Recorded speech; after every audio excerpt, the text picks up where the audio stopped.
Hello, in this video we're going to turn our attention to part 5 of the Reading and Use of English paper in the Cambridge First for Schools exam. Part 5 is the multiple choice reading task. Now Cambridge recommend that before you attempt any of the questions you read the text quickly to get an idea of what it's about. But I don't know if everybody will have the time to do that in the exam. Of course, it makes sense to do this as it helps your understanding of the task, but if you're pushed for time, there are things you can do to still get the answers without reading everything. So, here are some different ideas. First of all, it's best practice to underline what you find in the text as you're working through. So you read, for example, the first question, and then you start looking through the text to find the evidence that gives you the answer. Underline the part of the text you think is connected, and next to that write the question number. Now there's a couple of reasons for this. First of all, by looking for the specific text that gives you the answer, it makes you really think if you've found the right thing. And secondly, if you do have time later in the test to come back and have a second look at the multiple choice reading, if you've marked where the answer came from and which question you're considering, you'll have a better chance of understanding where you'd reached. Otherwise, if you come back later, it's like starting the test again. So, the questions follow the order of the text. The first question appears first, then the second question, then the third. It's not a random assortment. And you can use this. If you can't find the answer for question 2, look at question 3. And that will set an upper and lower limit in the text. You know that the answer for number 2 is going to be here somewhere. Don't word hunt. If you see a word in the answer and it's also in the text, it probably isn't going to give you the answer. This is a B2 level test after all, it's not going to be that easy. However, if you do word hunt, it can be a good way of cutting out some of the possible answers.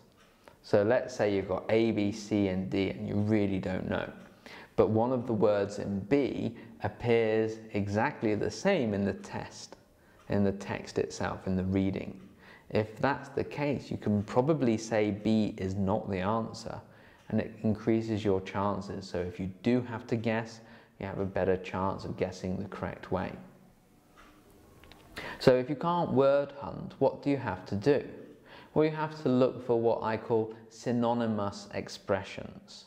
So you have a piece of text here, and you have, let's say, the word imagined. You won't see the word imagined here, but you might see the expression thought up, which means much the same thing. And that's what you're looking for. We'll see more of that in a minute when we do an example.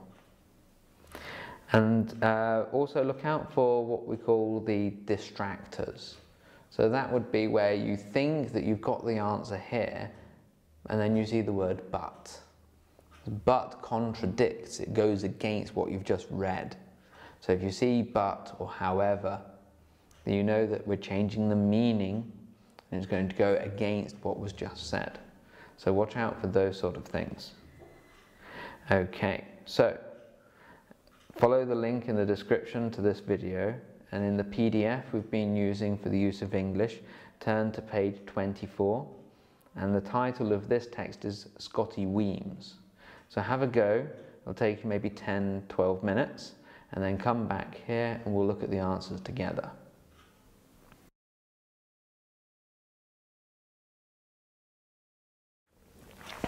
Okay, so let's have a look where these answers come from. Number 31, the question was, how does Scotty say he felt about the snow at first? And if we look at halfway through the first paragraph, it says, I didn't give it a great deal of thought.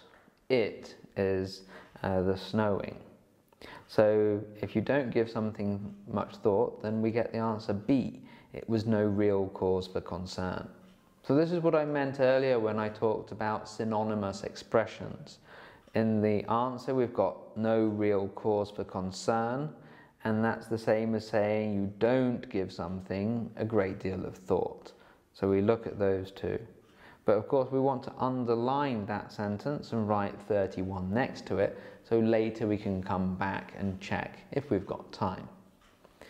For 32, it says, what does Scotty say about being called Weems? And then in first, second, third paragraph at the start, he talks about his name. So that's the first highlight. He then says he's an athlete, so he's heard it shouted every time he's done something right and every time he's messed up too. So we get the idea that he's used to this. He has become accustomed to it. So the answer is C.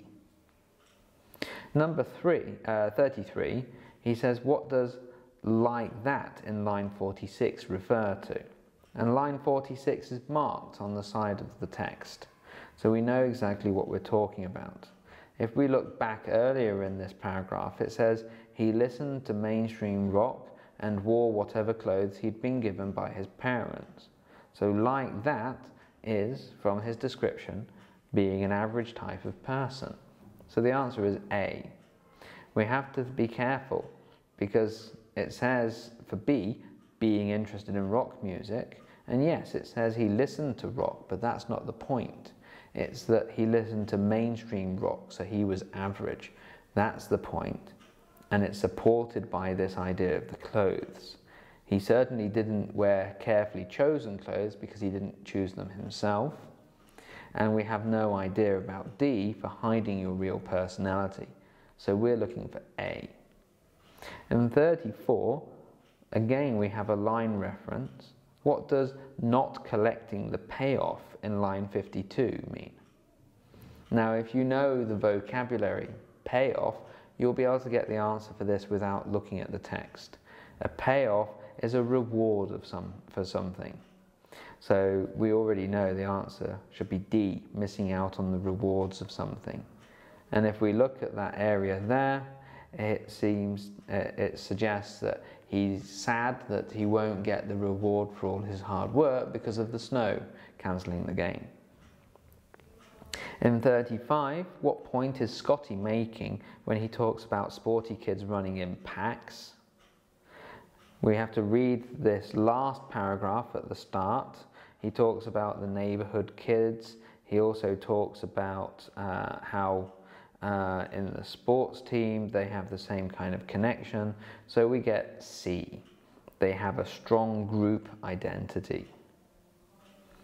And then finally for 36, what do we learn about Scotty in the final paragraph?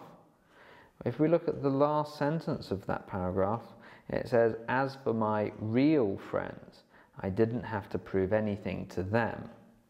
If you don't have to prove anything to somebody, you feel secure in that relationship. So that gives us for 36 the answer C. So what we can take from this example then is that it's always possible to find the exactly right answer. It's never a matter of just guessing or saying, I guess you just had to know. Because there's always evidence in the text. The evidence is there to find. But if you can't find it, there are ways of reducing the 4 options to 2 or 3 to make guessing a little bit easier for you. Look for things that definitely aren't true.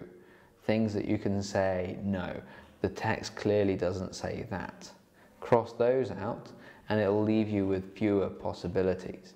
In fact, if you can cross out 3 of the options, that means that the 4th one must be the answer. So that's another way that you can approach this task. Okay, in the next video we'll be looking at part 6 of the reading and use of English paper, which is the gapped text task. I hope you'll join me again for that soon. Goodbye.